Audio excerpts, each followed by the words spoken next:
queria que você abrisse a palavra do Senhor, 1 Coríntios 11, 17.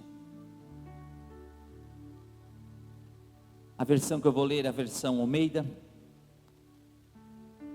1 Coríntios 11, 17, diz assim: nisto, porém, que vou dizer-vos, não vos louvo, porquanto vos ajuntais não para melhor, senão para pior. Hoje nós temos a ceia do Senhor. A ceia é do Senhor. Tem a ceia do Senhor e a ceia das pessoas. A ceia de vocês, a nossa ceia, mas tem a ceia do Senhor. É muito diferente a ceia dos homens e a ceia do Senhor. Nós estamos reunidos aqui numa grande família. Então você imagina um papai, quando ele chama os seus filhos para cear, para comer na casa deles. Aí ele diz: olha, filho, traga a esposa, traga os netos, os filhos, tragam, vamos supor que tenha bastante filhos, daí bastante noras e genros e netos. Mas qual é o objetivo de trazer todos ali e cearem junto, fazer um almoço ou uma janta? Qual é o motivo? O motivo é de intimidade, o motivo para se alegrarem juntos, terem comunhão. É isso que Deus está fazendo neste momento. Ele está oferecendo uma ceia para que os seus filhos se reúnam em comunhão, se perdoem, se restaurem e continue a sua caminhada, porque depois cada um vai para a sua casa. É isso que um pai de família ele faz. Ele reúne os seus filhos, toda a sua parentela, leva uma palavra de otimismo, de amor, de restauração, de alianças, firmar os votos como família, e depois cada um segue a sua vida, todos alicerçados. Então nós estamos aqui como uma grande família reunidos, mas existe alguém que está oferecendo essa ceia, é Deus, através do seu Filho, Jesus Cristo. E o apóstolo Paulo, ele veio, se eu posso dizer, normatizar uma ordenança de Jesus, que é a ceia. O Senhor Jesus fez a ceia com os seus discípulos, com os seus apóstolos, e ele ensinou sobre a ceia, mas Paulo também, ele ensina sobre a ceia. Aí você pode dizer assim: pastor, como que Paulo vai ensinar sobre a ceia se ele não era um dos apóstolos de Jesus? Ele não esteve lá na ceia. Aí é que está, através de uma revelação, o próprio Jesus lhe ensinou sobre a ceia. E certa igreja, certa comunidade se reuniam para fazer a ceia do Senhor. Então o apóstolo Paulo começa a normatizar, a orientar sobre a ceia. Mas sobre a ceia ele começa a dizer o seguinte: olha, vocês se ajuntam não para melhor, senão para pior. Você já parou para pensar, se o próprio Jesus viesse e dissesse aqui para nós: olha, vocês estão se reunindo, mas não é para melhor, mas para pior. Eu creio que não é isso que nós queremos escutar do nosso Deus, do nosso Senhor. Mas como é que nós podemos nos ajuntar para pior, se não para melhor? É porque a ceia do Senhor, ela tem alguns critérios, tem algo a ser seguido durante a ceia, e isso que nós temos que ter esse entendimento. A ceia do Senhor não é só comer o pão e tomar o cálice. Por trás disso tudo tem muitas coisas que nós temos que entender. O que havia nessa igreja? Ou o que pode haver na nossa igreja, nas igrejas? Paulo adverte: porque antes de tudo ouço que vos ajuntais na igreja, que quando vos ajuntais na igreja, há entre vós dissensões, e em parte eu creio. Havia dissensões, havia cisma, no grego está cisma, significa separação, e até importa que haja entre vós heresias. Na realidade, no original grego está ali partidos, para os que vos são sinceros, se manifestem entre vós. Então Paulo vai dizer o seguinte: olha, dentro da igreja tem partidos. Antes, para a mesma igreja, o apóstolo Paulo diz assim: uns na igreja dizem que são de Apolo, outros dizem que são de Cefas, de Pedro, outros são de Jesus Cristo, um de Paulo, outro de Apolo, outro de Cefas. Aí Paulo diz assim, ó: por acaso Cristo está dividido? Então na igreja, quando começa a ter partidos, a ter grupos, significa que esses grupos vão se dividir, vão se separar. E o apóstolo Paulo diz: por acaso sou eu que fui crucificado? Por acaso é em meu nome que vocês são batizados? Porque se uma coisa deve deixar o Pai triste, Deus triste, se entre nós há divisões, se entre nós começamos a fazer diferenças entre um e o outro. Quando ele escreve para Efésios, ele fala sobre patrões, empregados, senhores, escravos.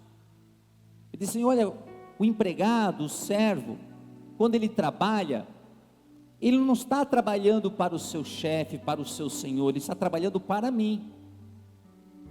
Porque haverá momento em que o chefe, o senhor não estará olhando, mas eu estou olhando. E ao mesmo tempo ele diz para o Senhor: e vocês que são senhores, lembre-se que os vossos empregados têm o mesmo Senhor, há um só Senhor. Então aqui nós temos um só Deus, não existe vários deuses aqui, um só Deus, um só Senhor, um só Espírito, uma só igreja. Então não pode haver dissensões, não pode haver partidos. Eu sou mais daquele pastor, eu sou mais daquele líder, eu gosto mais daquele. Até podemos gostar, acho que isso é natural na igreja, mas só temos que cuidar para que a gente não tome partidos dentro da igreja, divisões dentro da igreja. De sorte que quando vos ajuntais num lugar, não é para comer a ceia do Senhor. Então quando nós nos reunimos, a ceia é do Senhor, Na Bíblia não existe a palavra Santa Ceia, só existe ceia do Senhor. Então nós estamos participando da ceia do Senhor, é Deus que está oferecendo essa ceia para nós. Porque comendo, cada um toma antecipadamente a sua própria ceia, e assim um tem fome e outros embriagam-se. Não tendes porventura casas para comer e para beber, ou desprezais a igreja de Deus e envergonhais os que nada têm, que vos direi, louvai-vos-ei nisto? Nisso não vos louvo. Louvar-vos-ei nisso? Não, eu não vos louvo nisso. Como é que era a ceia antes? A igreja primitiva, elas se reuniam nas casas e nos templos diariamente. A igreja ela cresceu e foi crescendo através dessa comunhão. Mas quando se reuniam todos juntos, Paulo diz o seguinte: olha, o que está acontecendo? Quando se reuniu para a ceia, como é que se fazia? As pessoas traziam de casa o seu pão, traziam de casa o seu suco de uva, o vinho, traziam de casa o melhor. Mas o que o Pai não queria, o Deus não queria naquele momento, que Paulo ele advertiu a igreja, é porque eles se reuniam e faziam grupinhos, e ali tinha o pobre e tinha o rico. O rico trazia, às vezes não podia nem trazer o pão, o rico não podia nem trazer o suco de uva. Aí faziam-se grupinhos e comiam, fartavam-se. E o outro lá, se esquecia dele. Aí Deus olha e olha assim, mas vem cá, não são todos irmãos? Não são todos irmãos? Não é uma só família? Nós temos que, como igreja, nós temos que perguntar para o Senhor: nós somos uma família ou não somos? Nos alegramos ou não nos alegramos? Nós somos um só corpo. O pastor pregou domingo passado. Se você não assistiu essa mensagem, busca esta mensagem do domingo passado, quando nós falamos que membro eu sou do corpo de Cristo. Se um membro padece, todo o corpo padece. É só você tem o seu corpo, se o dedão do pé lá está com dor, todo o teu corpo é afetado. E nós somos assim. Às vezes você pode não ter o entendimento do mundo espiritual, mas se alguém do corpo está passando uma necessidade, uma luta, um conflito espiritual muito grande, você também é afetado, porque você faz parte desse corpo. Às vezes você pode estar lá na sua casa, feliz, alegre, não tem nada de errado, de repente sentir uma dor na alma, uma tristeza na alma. Por quê? Deus está dizendo: vai orar pela igreja, porque alguém está padecendo, alguém está passando necessidade. Então nós somos afetados pelo irmão, pela vida do outro irmão. O crescimento do outro irmão é o meu crescimento, o crescimento da igreja é o nosso crescimento. Todos nós crescemos com isso ali. Então qual era a advertência? Se reuniam e cada um comia a sua própria comida, ou reunia aquela panelinha, aquela patota, aquele grupo isolado ali, fartavam-se, e ali o necessitado olhando, não tinha o que comer, não tinha o que beber. Aí Paulo dizia: olha, vocês quando saem de casa, vocês que já têm a comida, já saiam alimentado, para vocês só participar da ceia, e vocês poderem repartir o pão, vocês poderem dar para o outro que está necessitando.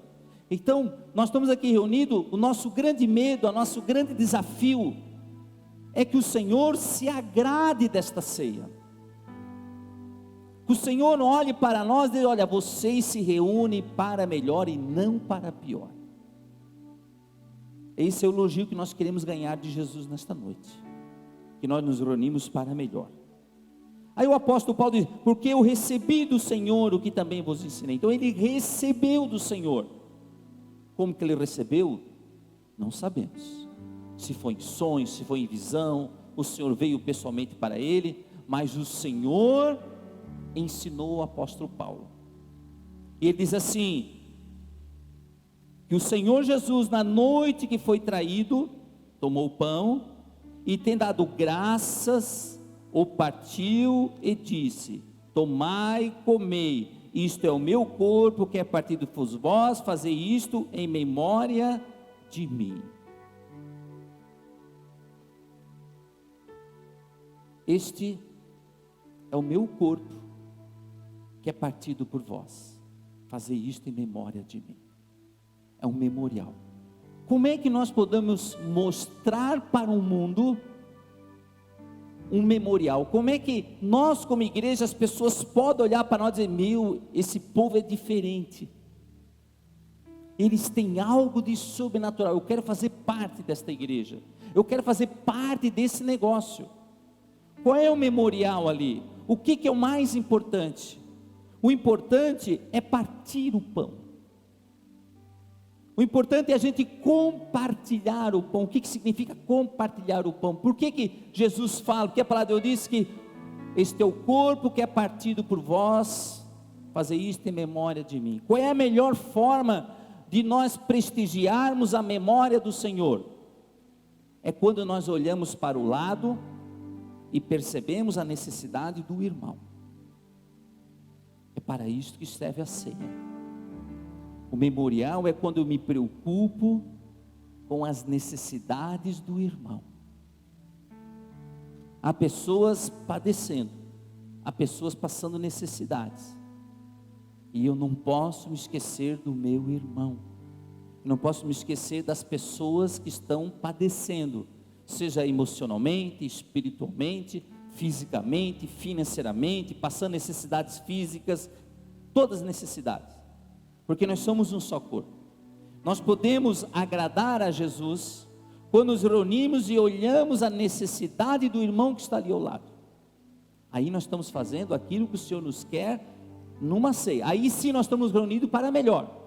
Quando nós nos preocupamos com a necessidade do irmão. Semelhantemente, depois de cear, tomou o cálice, dizendo: este é o cálice, este cálice é o novo testamento do meu sangue. Fazei isto toda vez que beberdes, em memória de mim. Quando nós partimos o pão, nós anunciamos que o Senhor está vivo. Irmãos, presta atenção. Quando nós estamos partindo o pão entre nós estamos nos preocupando com a necessidade do irmão, nós estamos mostrando que o Senhor está vivo aqui no nosso meio. Quando nós tomamos o cálice, nós estamos anunciando a sua morte, mas também estamos anunciando que um dia ele voltará. Então, a ceia, ela tem um monte de coisas para nos ensinar. Nós só vamos demonstrar que Jesus está vivo em nosso meio se nós partirmos o pão, se nós nos preocuparmos com as pessoas que estão ao nosso lado. Mas ele também nos diz que o cálice é uma nova aliança, um novo testamento que Deus está fazendo com os homens. A Bíblia, ela tem duas partes: o Antigo Testamento e o Novo Testamento. Os dois pactos, os dois testamentos, estão ligados com sangue, com sacrifícios. No Antigo Testamento, quando o homem pecava, ele tinha que levar um cordeiro. Esse cordeiro tinha que ser branco, tinha que ser o melhor cordeiro, tinha que ser macho, melhor cordeiro, aquele cordeiro que ele olhava lá para o rebanho, ele via o melhor cordeiro, aquele cordeiro que ele amava, aquele cordeiro que ele tinha estima, que ele talvez tinha projeto com aquele cordeiro. Era aquele cordeiro que o Senhor queria que sacrificasse. Era aquele. Houve um momento que Deus, através dos profetas, em especial Malaquias, ele disse: olha, vocês estão trazendo para mim cordeiros. Sim, vocês estão trazendo. Mas o que está acontecendo com vocês? Vocês vão lá no meio do rebanho, vocês escolhem aquele cordeiro que está doente, aquele que está quase morrendo, aquele que está lá encostado assim no muro, que se ele cair ele morre. O que vocês fazem antes dele morrer? Já que vocês vão perder esse cordeiro antes dele morrer, vocês trazem ele correndo para mim, e aí vocês ofertam ele para mim. Aí Deus disse: olha, vocês estão perdendo tempo, eu quero o melhor, eu quero que haja sacrifício realmente da parte de vocês, e da parte de vocês estão me entregando o melhor. Por que Deus estava falando isso? Porque Ele entregou o melhor. Quando uma pessoa ia sacrificar esse cordeiro, ele tinha que colocar as mãos sobre o cordeiro.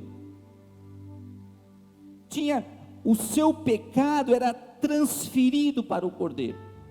Em vez de o pecador morrer, quem morria era o cordeiro no lugar dele. Agora então imagina você que alguém vai morrer no teu lugar, vai assumir os teus pecados. Esse era o Antigo Testamento. Aí você pega o pior cordeiro, aquele que está morrendo.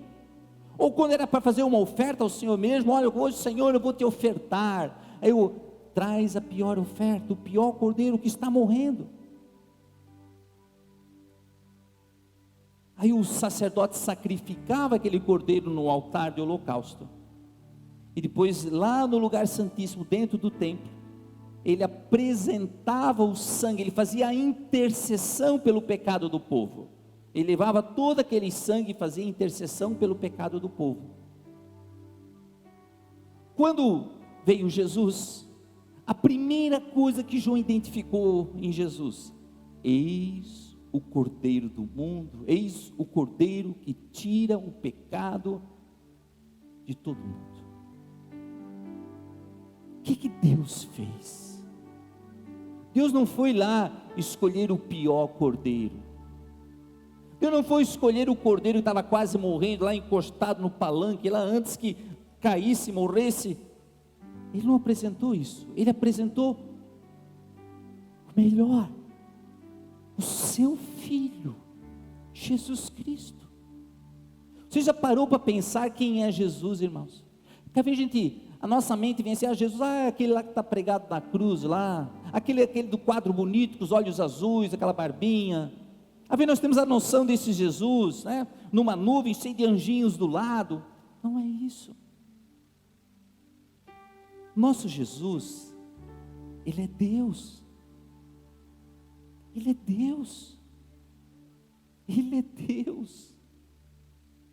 Ele abriu mão da sua glória, do seu poder, da sua majestade, e se fez criatura como nós.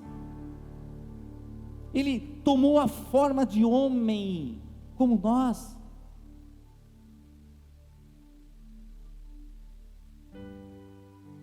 A gente olha assim para Jesus e a gente lê a Bíblia e vê Jesus andando sobre as águas, ressuscitando mortos, multiplicando os pães, curando os enfermos. Aí ele pensa assim, mas ele fez isso porque ele era Deus. Não, ele não fez isso porque era Deus. A palavra de Deus diz que ele abriu mão da sua divindade. Ele não fez isso porque ele era Deus. Ele fez isso porque ele era homem, porque ele era o Filho do homem. Jesus fez isso para mostrar que ele precisava do Espírito Santo para fazer as coisas. Ele precisava do poder do Pai.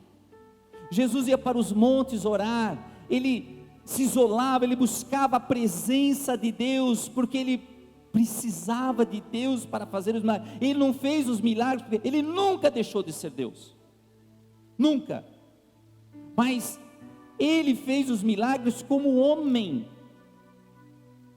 Por quê? Porque a palavra de Deus diz que Jesus foi o último Adão. O primeiro Adão trouxe a morte. Nós morremos por quê? Porque o nosso primeiro Adão trouxe morte, trouxe o pecado. Isso já está dentro de nós. Nós nascemos para viver e morrer. Isso faz parte, mas foi o primeiro Adão. O primeiro Adão foi criado no paraíso. O Pai o criou e o Pai deu tudo para ele, o ensinou as coisas certas. Mas mesmo assim ele pecou e trouxe a morte para a humanidade. Não era esse o objetivo de Deus. O objetivo de Deus era que os homens fossem eternos. Quando ele criou o homem, soprou e tornou-se o homem alma vivente, ele disse, vocês cresçam, multipliquem-se, povoem a terra, dominem sobre tudo. Mas a ideia era que o homem fosse eterno.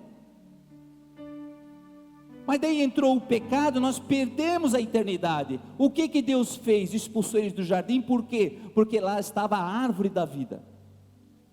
Eles não podiam mais ter acesso à árvore da vida. Eles foram expulsos. Aí veio Jesus, e a palavra de Deus diz que o último Adão trouxe vida. Quando veio Cristo, ele veio como Adão. Mas enquanto que o primeiro Adão foi tentado no jardim, nas delícias, Jesus, o último Adão, foi tentado no deserto. E a palavra de Deus diz que ele não pecou, não cometeu nenhum pecado, nenhuma transgressão, não tinha nenhuma legalidade sobre ele que o diabo pudesse acusar, porque o pai dele era o Pai Celestial, não tinha pecado na família, era uma família pura, porque o sangue de Maria não se misturou com o sangue de Jesus. Então ele se tornou o Cordeiro perfeito de Deus, sem mancha, sem pecado, macho, o primogênito, o melhor Deus ofereceu em sacrifício pelo pecado do mundo. Essa é a diferença entre o cristianismo e as outras religiões. O que as outras religiões buscam? As religiões, elas querem chegar até Deus, elas buscam a Deus. As religiões buscam a Deus através de oferendas, através de orações, através de sacrifícios, eles buscam a Deus. Ninguém consegue chegar a Deus. Mas o que Deus fez? Cristianismo é isso. Deus veio até o homem. Deus veio até nós. Ele enviou o seu Filho. Quando nós olhamos para Jesus, nós vemos Deus. Moisés quis ver a face de Deus, e Deus disse: Moisés, se tu é carne, se tu ver a minha face, você será fulminado com a minha glória. Mas agora nós podemos ver a glória de Deus através de Jesus. Jesus foi esse Filho perfeito, que usou o Espírito Santo para ressuscitar mortos, andar sobre as águas, multiplicar os pães. Jesus disse que nós podemos fazer milagres maiores do que Ele fez. Então todos os milagres que Jesus fez, nós também podemos fazer, todos, irmãos, todos. Basta nós buscarmos a presença de Deus, como filhos obedientes. A única coisa que nós não podemos fazer que Jesus fez, é morrer na cruz, pelos pecados dos outros. Então, Ele é o Cordeiro perfeito, que tira o pecado do mundo. E aqui está o memorial, para nós participarmos desta ceia como uma grande família, esse é o Novo Testamento, é a aliança do Novo Testamento, porque todas as vezes, versículo 26, todas as vezes que comerdes este pão e beberdes este cálice, anunciai a morte do Senhor até que venha. Então, quando eu como e bebo, eu anuncio a morte. Quando eu parto o pão, eu anuncio que Jesus está vivo em nosso meio. Quando eu me preocupo com a necessidade do irmão, eu estou dizendo: Jesus está vivo aqui em nosso meio. Quando eu como o pão e bebo o cálice, eu anuncio a morte do Senhor. Parece um paradoxo. Se chegar um bêbado aqui, ele vai dizer: Ricardo, vocês estão dizendo que ele está vivo ou está morto? Ele só vai estar vivo se nós partirmos o pão, se nós nos preocuparmos com a necessidade das pessoas.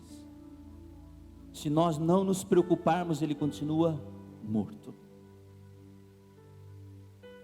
Portanto, qualquer que comer este pão ou beber o cálice do Senhor indignamente, será culpado do corpo e do sangue do Senhor. O que é comer o pão indignamente? Ah, pastor, comer o pão indignamente é comer em pecado. Não. Comer o pão indignamente é eu comer só pensando em mim, não pensando no irmão, não pensando no corpo, não pensando na igreja. É eu comer só olhando para dentro de mim. Não que eu não vou olhar para dentro de mim, eu vou olhar, mas comer indignamente é quando eu só me preocupo comigo. Ah, pastor, eu gosto de ir para a igreja, mas não quero me preocupar com nada. Mas está errado. A igreja tem necessidades. Se você não conhece a necessidade de alguém, pergunte para a igreja: pastor, quem está passando necessidade nessa igreja que eu quero ajudar? O que a igreja está precisando? Isto é querer ajudar a igreja. Então, eu faço parte de um todo, eu não sou uma ilha isolada, irmãos. Igreja, quando eu faço parte de uma igreja, eu não sou uma ilha isolada. Por isso que eu tenho que passar, que eu estou dentro de uma igreja. Sabe o que o diabo anda dizendo por aí, irmãos? Eu vou dizer o que o diabo anda dizendo por aí. Ele dizendo que hoje não precisa mais de igreja. Se tem uma coisa que o diabo tem contado uma mentira, nós temos repetido essa mentira, é que nós não precisamos de igreja para congregar. Eu não preciso de um pastor, eu não preciso de um irmão, eu não preciso exercer um ministério, eu sou a igreja. Essa é uma grande mentira que o diabo está contando, e as pessoas estão saindo da igreja, estão tendo a sua própria igreja particular, se alimentam de Facebook, de mensagem de Facebook, de banners, de frases impactantes. Esse é meu alimento. Essa é uma grande mentira que o diabo tem contado, e muitas pessoas têm entrado nesse laço do passarinheiro. É na igreja que nós somos confrontados, lixados, curados, restaurados, exercemos o nosso ministério, cuidamos das pessoas e somos cuidados. É na igreja. Ah, pastor, mas a igreja está cheio de pessoas hipócritas, mentirosas. Já começa por essa pessoa que está falando. Não tenha dúvida que aqui no nosso meio temos pessoas que ainda estão num processo de santidade, de crescimento, buscando a perfeição de Deus. Mas aí nós vamos olhar para essa pessoa com um olhar de compaixão, com o olhar de Cristo. Quando você olhar para uma pessoa, imagine assim, como Deus está te olhando. Como Deus está te olhando. Aí quando eu vejo como é que Deus está me olhando, quando dá esse temor, esse medo, automaticamente eu já olho para as pessoas de outra maneira. Porque a palavra de Deus a palavra de Deus diz assim: da mesma maneira que eu medir, eu serei medido. Da mesma maneira que eu julgar, eu serei julgado. Então, se eu fico medindo as pessoas, da mesma forma que eu estou medindo, é a mesma forma que eu vou ser medido por Deus. Eu estou preparando a medida de Deus para mim. Eu estou preparando o meu próprio julgamento de Deus para mim. Agora, se eu olho para as pessoas com compaixão e com misericórdia, e não julgo, é a medida que Deus vai me medir, vai olhar para mim. Examine-se, pois, o homem a si mesmo, e assim coma deste pão e beba deste cálice. Porque o que come e bebe dignamente, come e bebe para a sua própria condenação, não discernindo o corpo do Senhor. Não está discernindo o corpo. O corpo somos nós, é meu irmão do lado. A ceia, eu vou dizer, a ceia, quando nós tomamos a ceia de olhos fechados, eu só olho para mim, eu não olho para o lado. Então toma a ceia de olhos abertos para tu olhar. Quem sabe o Espírito vai dizer assim: aquele homem está precisando da tua oração, aquela pessoa está precisando do teu abraço, aquela pessoa que você tem que pedir perdão. Então você vai se examinar, sim, não resta dúvida. A gente se examina, é o Espírito de Deus que vai nos examinar. E aí é por causa disso, entre vós, fracos, doentes e muitos que dormem. Por que tem tantos fracos? Por que tem tantos doentes?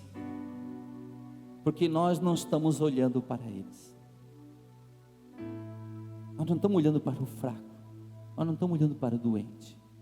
Nós não estamos olhando para aquele que está morrendo. Por quê? Porque nós não estamos olhando o corpo do Senhor. Se nós começarmos a olhar as necessidades um dos outros, eu tenho certeza que Jesus vai dizer: quando vocês se reúnem para melhor. Vocês estão preocupados com o meu irmãozinho, vocês estão preocupados com a minha irmãzinha, vocês estão preocupados com o corpo. Nós temos aqui os nossos irmãos do Centro de Recuperação, do Serjade. Eles não estão lá isolados, eles não são seres extraterrestres que estão lá. Eles são a nossa família. Eles fazem parte da nossa vida. eles fazem parte deste corpo. Nós temos que olhar para eles e dizer: o que eu estou fazendo para eles continuarem lá? Eu estou ajudando, estou contribuindo. Olha, a igreja,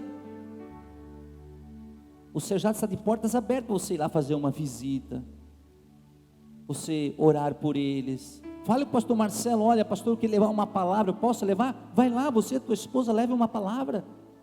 Ou vai você e leva uma palavra. Quantas coisas precisamos lá?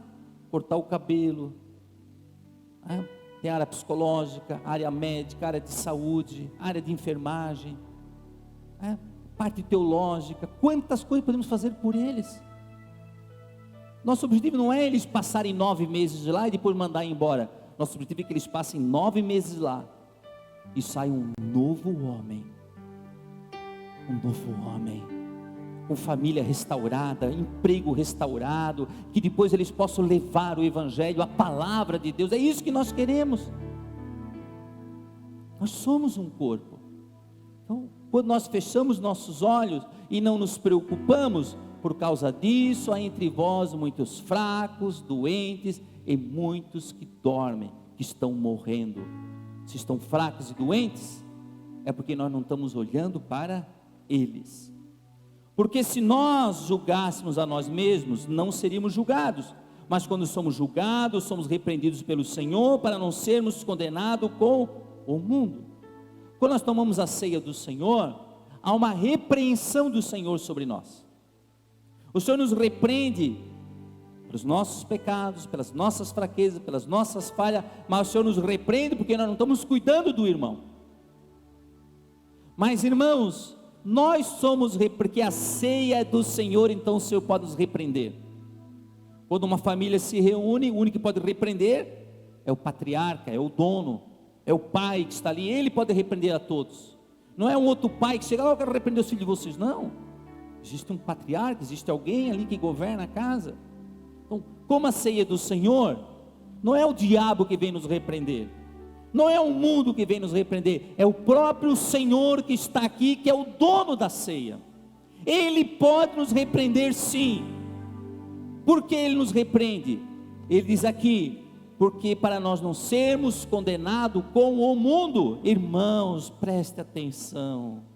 O mundo, ele busca o seu prazer, o mundo busca a sua glória, o mundo busca o separatismo. A igreja não busca, a igreja busca a glória do Senhor, a igreja busca a comunhão, a igreja busca a unidade. Nós não podemos ser como o mundo, e o mundo, ele vai ser condenado em nós. Olha, vou dizer uma coisa para você, talvez você não sabia. Vai ser tocada a trombeta, amém? Nós vamos escutar a trombeta, glória a Deus. A igreja sobe, o mundo fica, o anticristo governa, grande tribulação, e a igreja está lá no céu. Receberemos a nossa recompensa pelo que fizemos ao Senhor, participaremos de uma grande ceia, a ceia do Cordeiro, o casamento, as bodas do Cordeiro e mais uma grande ceia. Olha só, até lá na eternidade haverá um banquete, e o próprio Senhor servirá o nosso banquete. Então, isso aqui nós estamos antevendo um banquete celestial. Haverá um grande banquete entre a igreja e o Senhor, uma festa pelo casamento da igreja. Aí a grande tribulação, termina a grande tribulação, temos o reino milenar de Cristo, Jesus governa a terra de Jerusalém, Israel por cabeça, e o diabo é trancafiado num abismo por 1000 anos. Quando terminam os 1000 anos, Satanás é solto, novamente engana a terra e tal, e Deus manda fogo do céu e manda Satanás para o lago de fogo e enxofre. Aí nós temos o juízo final. É isso que eu queria falar para vocês. O que é o juízo final? O juízo final não é para a igreja, não é para os salvos, para os crentes é o tribunal de Cristo. Nós já estamos salvos, só receberemos as nossas recompensas. A palavra de Deus diz que haverá uma grande fornalha, uma grande chama, um fogo, Ele vai nos chamar e nós vamos depositar nesse fogo as nossas obras, o que nós fizemos pelo Senhor. O que é palha, feno e madeira vai se queimar, e que são pedras preciosas vai permanecer, ouro e prata. Significa tudo aquilo que nós fizemos para o Senhor, buscando a glória de Deus na igreja, permanece. Permanece o quê? As nossas ofertas, os nossos dízimos, as nossas orações, leitura da Bíblia, evangelismo, vigília, madrugada que você levantou para orar, tudo que você fez para o Senhor, quando você cantou, tocou, pregou, tudo que você fez para o Senhor, é recompensa. Ei, Deus vai te recompensar. Tudo que você fez para Ele, Ele vai te recompensar. Então a igreja não participa do juízo final. O juízo final diz o seguinte: quem é que participa do juízo final? O inferno, as almas que já estão no inferno, elas vão sair do inferno e vão estar diante de um grande trono branco, em que Jesus vai julgar. Você sabe quem vai julgar? Quem vai ajudar Jesus a julgar?